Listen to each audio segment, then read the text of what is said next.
Hello friends, trending telecast में आपका स्वागत है। लेटेस्ट ट्रेंडिंग न्यूज देखने के लिए हमारे चैनल को सब्सक्राइब करें और घंटी के आइकन को दबाएं। तो चलिए इस वीडियो को शुरू करते हैं।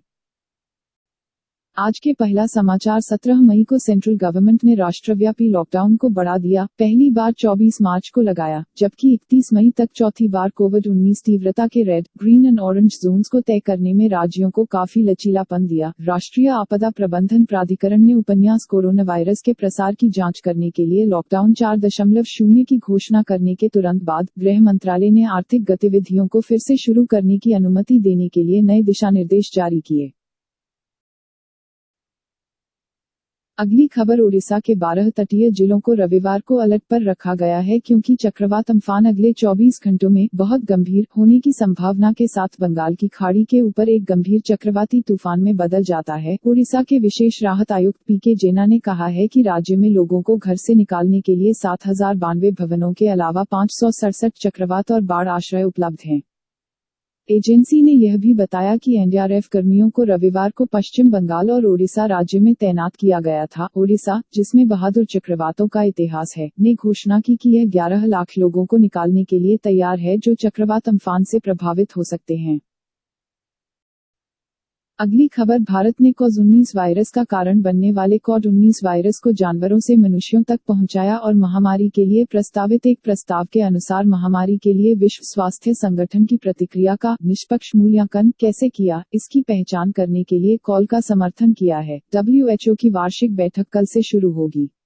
यूरोपीय संघ और ऑस्ट्रेलिया के नेतृत्व में एक जांच के लिए नई दिल्ली के फैसले पर हस्ताक्षर करने का निर्णय पहली बार है जब भारत ने पिछले साल के अंत में मध्य चीन के वुहान शहर में पाया गया कोविड-19 प्रकोप पर औपचारिक रूप से अपना रुख स्पष्ट किया है। आखिरी गिनती में इस बीमारी ने दुनिया भर में 3 लाख से अधिक लोगों की जान ले ली और वैश्विक अर्थव्यवस्था को तबाह कर दिया। लेकिन प्रधानमंत्री मोदी ने मार्च में G20 शिखर सम्मेलन में नई दिल्ली के रुख का संकेत दिया, जहां उन्होंने WHO सुधार का समर्थन किया और पारदर्शिता और जवाबदेही की आवश्यकता का उल्लेख किया।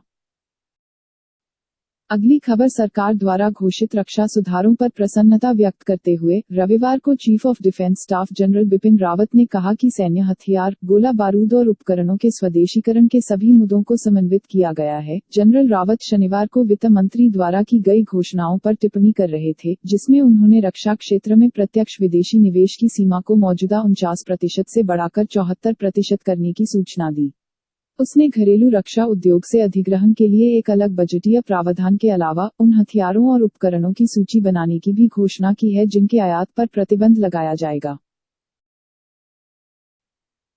अगली खबर, रविवार 17 मई 2020 को नोएडा के एक अस्पताल में काम करने वाले हाउसकीपिंग स्टाफ के कुछ सदस्य जिला अस्पताल की छत पर चढ़ गए और कोरोना वायरस लॉकडाउन के दौरान अपने काम का भुगतान नहीं करने के कारण आत्महत्या करने की धमकी दी। नोएडा सेक्टर 39 में एक जिला अस्पताल में काम करने वाले हाउसकीपिंग स्टाफ, जिसे कोरोना वायरस संगरोध केंद्र में परिवर्तित किया गया है, ने आरोप लगाया कि उन्हें मार्च महीने के लिए भुगतान नहीं किया गया था। कथित तौर पर स्टाफ के 5 सदस्य 18वीं मंजिल पर चढ़ गए और भुगतान न करने पर आत्महत्या करने की धमकी दी।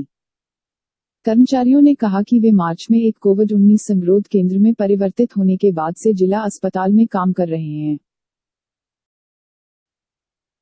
अगली खबर, हवाई अड्डे के एक शीर्ष अधिकारी ने कहा कि यात्रियों को सुरक्षित रखने के लिए कोलकाता हवाई अड्डे पर संपर्क, कम यात्रा और सोशल डिस्टेंसिंग करने के मानदंडों की व्यवस्था की गई है। नई व्यवस्था के तहत उड़ान में सवार होने तक हवाई अड्डे में प्रवेश करने के समय से कम संभव सतह स्पर्श के साथ एक पूर्ण संपर्क कम प्रक्रिया प्रदान की जाएगी। NSC बोस अंतर्राष्ट्रीय हवाई अड्डे के निदेशक कौशिक भट्टाचार्य ने कहा, हमने संपूर्ण नियंत्रण को निष्पक्ष बनाए रखने के लिए सभी उपाय किए हैं। हम पूरी तरह से इस संबंध में केंद्र के निर्देशों द्वारा जाएंगे।